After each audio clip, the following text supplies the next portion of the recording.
waxaa soo baxaysa rajo ku aadan in wadahadal lagu dhammeeyo khilaafka siyaasadeed ee labadii toddobaad ee u dambeeyey ka dhex oognaa xukuumadda soomaaliya iyo baarlamanka iyo hoggaanka baarlamanka dhexdiisa.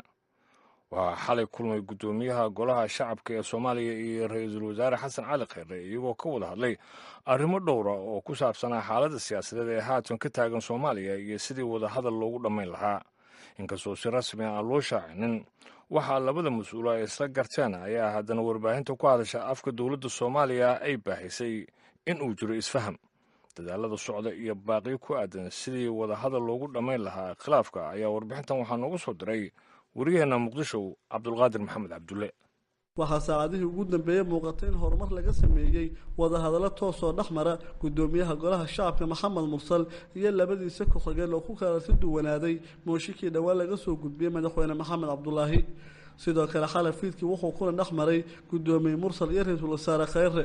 kulanka wuxuu ka dhacay meel ka baxsan labada xafiis ee shabeelle iyo madaxtooyada, waxaana iskugu yimaadeen xarun wasaaradda tacliinta sare ay ku leedahay isgoyska soobe ee muqdisho. qaybaha kala duwan ee bulshada ayaa ugu baaqan dhinacyadu inay wada hadlaan. xarunta tala soo jeedinta soomaaliyeed ayaa ugu yeerta dhammaan dhinacyada inay miiska wadahadalka fadhiistaan. guddoomiye ku-xigeenka xarunta saciid qorsheel ayaa u sheegay v o a inay soo dhoweynayaan wadahadallada.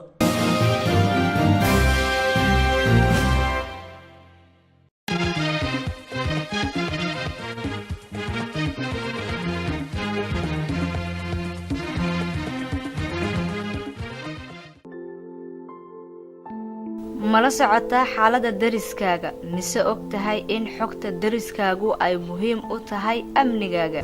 dowladdu waxay bilowday olole darisayn ah kaas oo ah ujeedkiisu yahay in xaafaduhu ay iska warhayaan. wuxuu barnaamijkan caawinayaa qorshaha amni ee xaafadda. runtii haddii aan gacmaha isqabsanno waxaan aaminsannahay inaan wax walba aan ka gudbayno. marka aan iskaashanno, aan isgarab istaagno, aan wada shaqayno. bulshooy la shaqeeya booliiska. والله درسينta laba faa'iido ayaan ku aragnay. mid waa iska warqab amni, midna waa iska warqab bulsho.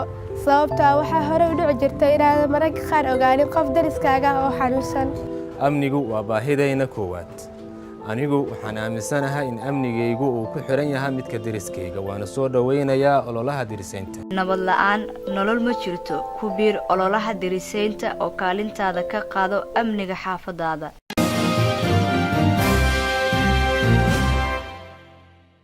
maxkamadda degmada Caabudwaaq ayaa maanta mar kale waxaa la hor keenay Cabdirasaaq Axmed Aadan iyo Cali Cabdirasaaq Guure oo ku eedeysnaa kiiska dilka marxuun Ilyas Cabdikariin Aadan.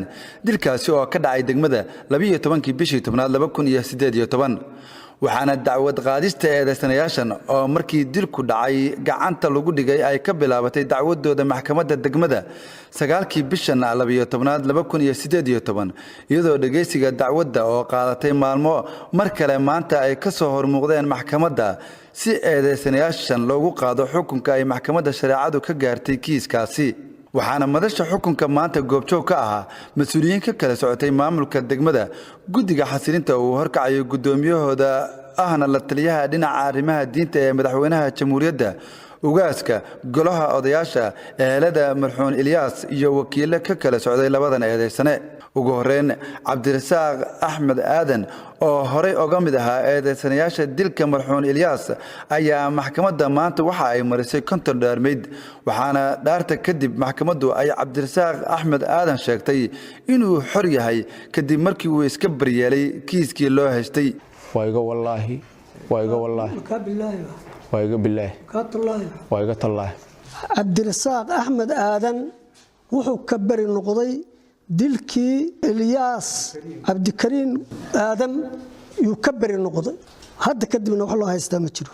dhinaca kale maxkamadda ayaa maanta Cali Cabdirasaaq Guure oo ahaa eedeysanaha kale waxa ay ku xukuntay 100 halaad oo diya muqallada oo xaalla ah ama mag aan muddo lahayn oo lagu bixinayo si dhaqso ah kadib markii ay ku hor dhaarteen maxkamadda dadkii marxuun Ilyas Cabdikariin Aadan lahaa dhaxalkiisa.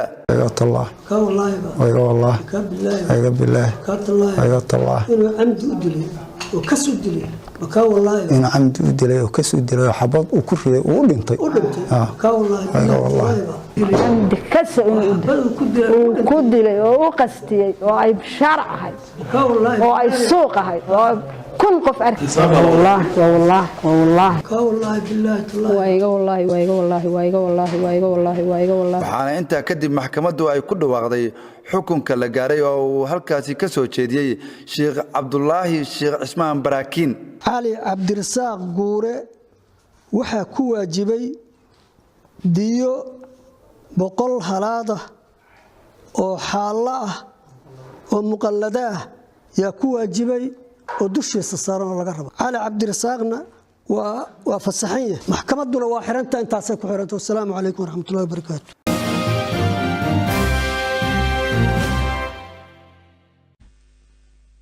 shirkan degdega ah oo ay maanta isugu yimaadeen musharaxiinta ka qaybgalaysa doorashada madaxtinimada maamulka Puntland oo la filayo inay dhacdo 8 bisha January sanadka 2019 waxa ay kaga warameen oo walaac xoogan ay kaga muujiyeen qaabka ay u socoto qabanqaabada qabashada doorashada oo Puntland xilligan diyaar garowgeeda si weyn looga dareemayo musharaxiinta ka qayb gashay kulankan maanta ay ku yeesheen magaalada Garowe ayaa sheegay in madaxweynaha xilka ka dhamaanayo Cabdiweli Maxamed Cali uu fargelin toos ah uu ku hayo doorashada ka dhici doonta magaalada Garowe 8 bisha January ee fooda nagu soo haysa xubnaha musharaxiinta ka qayb galay kulanka maanta ay ku qabteen magaalada Garowe ayaa gabi ahaantoodba waxa ay ka sinaayeen walaac ay ka muujiyeen sida ay sheegeen xaaladda amni ee magaalada Garowe iyo sida ay u maamulayso doorashada ka dhici doonta halkaasi nuxurka qodobadii ugu muhiimsanaa ee ay soo saareen musharaxiintan waxaa ka mid ahaa in doorashada Puntland aysan dhicin cid fargelin toos ah ku samaysa isla markaana la doonayo